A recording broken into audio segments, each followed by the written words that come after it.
Maka kita harus bersatu untuk melawan Jokowi. Setuju? Tukang kayu soal sekarang songong, cucunya juga songong ya kan. Nah itu lain kejadian. Kayaknya kita udah gregetan banget ya. Masih Jokowi kurang ajar emang ada. Jokowi udah lupa salah minum obat apa bagaimana ya. Jadi gimana itu udah. Oke, kembali lagi bersama saya di Movela. Nah, kali ini saya ada informasi terbaru untuk para pemirsa semua, di mana banyak orang yang bertanya-tanya kepada saya, mengapa masih ada saja orang yang memuja dan memuji Pak Jokowi. Padahal sudah sangat banyak keputusan, kinerja, dan hasil yang dicapai yang sangat bertolak belakang dengan janji-janji kampanyenya pada tahun 2014 dan 2019. Nah, pertanyaan-pertanyaan yang seperti ini, jika dibalik akan jadi seperti ini pemirsa. Mengapa masih banyak orang yang membenci Pak Jokowi? Padahal sudah banyak juga pencapaian kerjanya yang dia lakukan selama menjabat sebagai Presiden Indonesia. Nah, kedua pertanyaan ini akan mendapat jawaban yang subjektif tergantung referensi dan pilihan politik Anda sebenarnya. Jika Anda di tahun 2014 dan 2019 bukan pemilih Pak Jokowi, maka Anda tentu saja akan menilai bahwa Jokowi tidak mempunyai prestasi kerja selama menjadi presiden. Apakah penilaian itu salah? Tentu tidak. Anda juga berhak menilai seperti itu. Karena itu, sampai detik ini masih banyak juga yang membenci Pak Jokowi. Tetapi sebaliknya pemirsa, bagi pemilih Pak Jokowi, mereka pun bisa mengeklaim bahwa Pak Jokowi telah berbuat banyak juga untuk kemajuan Indonesia. Dan karena itulah mereka tetap memuja Pak Jokowi sampai saat ini. Ya seperti saya ini. Karena saya pun merasakan apa yang telah dibuat Jokowi untuk bangsa ini pemirsa. Kemudian pertanyaannya, bagaimana cara mengukur berapa banyak orang yang membenci Pak Jokowi versus yang memuja Pak Jokowi? Oke, saya kasih pandangan untuk para pemirsa semua. Nah, dalam sistem demokrasi ini pemirsa, saluran resminya adalah pemilihan presiden. Pilpres 2019 sudah berlalu dan hasilnya lebih banyak ternyata orang yang menganggap Pak Jokowi berhasil daripada yang menganggap Jokowi itu tidak berhasil. Ya kan? Dan masih ternyata belum puas dengan hasilnya. Nah, pada Pilpres kali ini di tahun 2024 itu pemirsa, walaupun Pak Jokowi itu tidak bisa mencalonkan lagi sebagai presiden, ternyata Pak Jokowi itu tetap menjadi pelabuhan rakyat untuk menentukan di mana suara mereka diberikan. Ternyata tetap saja Jokowi lah yang dicari rakyat untuk menentukan pilihannya. Hasil Pilpres 2024 ini sebenarnya sudah cukup bagi orang-orang yang selalu mengolok-olok Pak Jokowi dengan sebutan pengkhianat rakyat dan pemeras rakyat. Karena nyatanya rakyat masih lebih banyak yang mencintai Pak Joko Widodo daripada yang membencinya. Kemudian bagi saya teruntuk para partai, mobil khusus PDIP Perjuangan, cukuplah kalian. Tidak usah mengolok-olok Pak Jokowi lagi dengan mengatasnamakan kepentingan rakyat. Sekali lagi, dengan mengatasnamakan kepentingan rakyat. Sadarlah kalian, kalau urusan partai tidak usah bawa-bawa rakyat. Pak Jokowi bukan berkhianat kepada kalian, tapi Pak Jokowi lebih mementingkan kebutuhan rakyat daripada kepentingan kalian atau partai kalian. Apalagi rakyat banyak yang gak suka sama partai atau cara-cara kalian. Oke, langsung saya kepada ini bikin kesal sekali pemirsa ya terkait dengan pernyataan kader dari PDIP. Dan saya pun sebenarnya tidak terima atas apa yang diperbuat oleh kader PDIP ini. Ini tetap saja sepertinya itu masih belum terima, masih belum bisa move on dengan apa yang diperbuat Pak Jokowi kepada partai ini. Padahal Pak Jokowi itu bukan semerta-merta untuk meninggalkan partai tersebut, tetapi ada hal atau ada sesuatu yang lebih penting sebenarnya untuk Pak Jokowi lakukan dan kerjakan untuk bangsa Indonesia ini. Orba sudah mau muncul lagi, maka kita harus bersatu untuk melawan Jokowi. Setuju? Tidak ada reformasi, tidak ada anak tukang kayu jadi presiden. Iya kan? Anak tukang kayu soal sekarang songong, cucunya juga songong ya kan. Nah itu lain kejadian. Sekarang juga begitu, jangan sebut nama soal nanti ada yang ketelapasan. Jokowi anjing kapitalis, jangan salahin kita.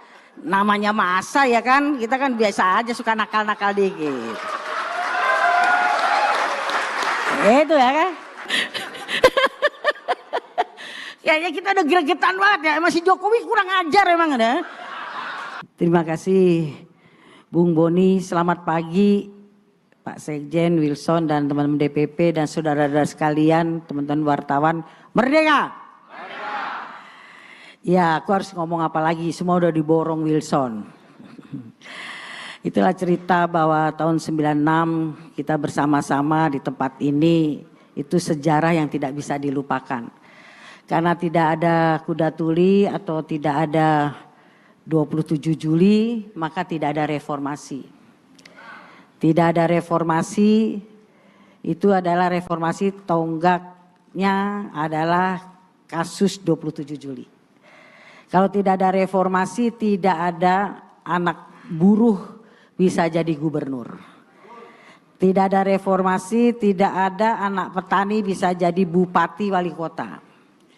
Tidak ada reformasi, tidak ada anak tukang kayu jadi presiden. Iya kan? Anak tukang kayu soal sekarang songong. Cucunya juga songong ya kan? Nah itu lain kejadian. Tadi Bung Wilson udah cerita panjang lebar. Tapi itu karena reformasi loh. Dulu kan semua kita tahu bahwa yang bisa jadi pejabat dari LKMD, RT, RW, lurah, camat itu pasti Golkar. Tapi karena ada terjadi peristiwa 27 Juli, ada reformasi, maka ada satu perubahan yang dahsyat. Yaitu bisa semua anak rakyat mimpinya bisa tercapai. Tadi Bung Wilson cerita bahwa ada satu gerakan rakyat yang luar biasa. Kebetulan kalau saya memang struktur partai yang di dalam PDI segi 5 menjadi Promek, menjadi PDI Perjuangan sekarang. Saya dulu masih DPC Kota Tangerang. Udah mendapat isu bahwa kita mau dibelah nih. Nah kadang orang lupa cuma 27 Julinya aja, tadi udah sedikit disinggung. Tapi sebelumnya itu ada terjadi insiden Gambir. Kita ingat ada Sopan Sopyan, ya kan, ada juga Mas Agung waktu itu. Nah itu kita dulu rame-rame mau ke Depdagri sebetulnya. Mau protes persoalan kok yang aku sama si Soeharto itu Yogi S. Mehmet, mereka Suryadi. Tapi kita udah digebuk duluan di Gambir. Saya ingat betul saya diselamatkan Pak Pangat, Ketua DPC Jakarta Barat. Walaupun dimasukin taksi, taksinya juga dihancurin, digebukin semacam-macam. Itulah dulu rejim Soeharto. Tentara ada di sana. Yang punya duit ada di sana. Birokrat ada di sana sampai RT RW semua. Megawati hanya punya kekuatan rakyat. Dulu kita cuma dengan ikat kepala, Mega pasti menang, pasti menang. Tapi karena kekuatan rakyat yang solid, Megawati bisa menang dan menumbangkan diktator otoriter Soeharto yang 32 tahun berkuasa. Nah ini yang akan kita tumbuhkan kembali. Kalau besok kita awali dengan ke Komnas. Kita dengan long march 3.000 orang lebih, coba kita tunjukkan. Yang tadi di situ bilang lawan, besok kalau nggak datang percuma loh. Lawan. Dulu kalau dibilang kau bisa bawa masa berapa? 500. Kalau sekarang bisa berapa? Duitnya dulu berapa? Wah udah kacau. Dulu nggak ada yang punya uang ke sana semua, militer di sana, penguasa di sana, yang punya duit di sana. Tapi karena Mbak Mega punya kekuatan rakyat. Dan kalau rakyat bersatu maka tidak dapat dikalahkan. Hati-hati tadi Bung Wilson bilang, ini neo orba.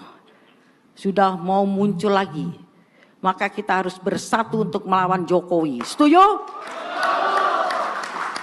Padahal Pak Hasto udah wanti-wanti, jangan sebut nama. Boni, saya ibu. Jangan sebut nama. Mbak Mega kan dari dulu gitu. Udah jalur hukum. Mbak Mega itu orang yang paling santun banget. Kita udah gregetan banget ya kan. Soeharto begini-begini. Jangan. Jalur hukum. Sekarang juga begitu. Jangan sebut nama. Soal nanti ada yang ketelapasan.